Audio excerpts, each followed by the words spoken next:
संयुक्त परिवार के एक पति पत्नी में काफी बड़ा झगड़ा हुआ।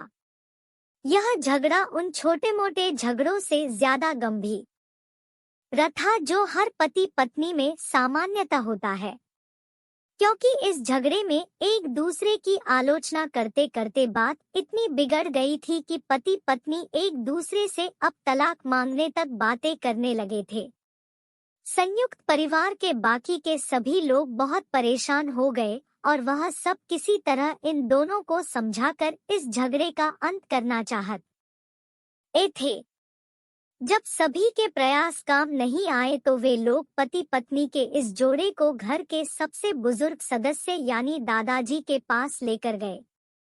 जब दोनों पति पत्नी दादाजी के कमरे में प्रवेश किए तो दादाजी ने उन दोनों को बैठने के लिए कहा और फिर पूछा कि बताओ तुम्हारी समस्या क्या है। दोनों पति पत्नी एक साथ बोल पड़े और एक दूसरे पर आलोचनाओं की झड़ी लगा दी। जितनी कमियां पत्नी अपने पति में गिना रही थी उससे ज्यादा कमियां पति भी अपनी पत्नी में गिना रहा था और कई मिनटों तक यह सिलसिला चलता रहा। दादाजी ने भी इन दोनों को नहीं रोका और इनको अपना अपना गुस्सा एक दूसरे पर उतारने दिया। आखिर में जब दोनों एक दूसरे की बुराइयां करके थक गए और शांत हो गए तब दादाजी ने उन दोनों से कहा अब दोनों एक दूसरे की कुछ अच्छाइयां बताओ। जब अच्छाई बताने का समय आया तब दोनों ही पति और पत्नी एकदम से चुप हो गए। शायद गुस्से में उन्हें कुछ याद नहीं आ रहा था या फिर गुस्से की वजह से ही वह एक दूसरे की अच्छाइयां बताना नहीं चाहते थे। दादाजी ने यह बात भी महसूस कर ली। थोड़ी देर तक जब कोई भी नहीं बोला तब दादाजी ने कहा अच्छा ठीक है, यह लो पेपर और पेन और एक दूसरे की अच्छाइयां इसमें लिखो। पति पत्नी दोनों ने ही पेपर और पेन लिया और एक दूसरे से काफी दूर जाकर बैठ गए। थोड़ी देर तक ना पति ने कुछ लिखा ना पत्नी ने। फिर पति ने पेपर में कुछ लिखना शुरू किया। उसे देखकर पत्नी ने भी अपने पेपर में लिखना शुरू कर दिया। ऐसा लग रहा था जैसे दोनों एक दूसरे से कंपटीशन कर रहे हो।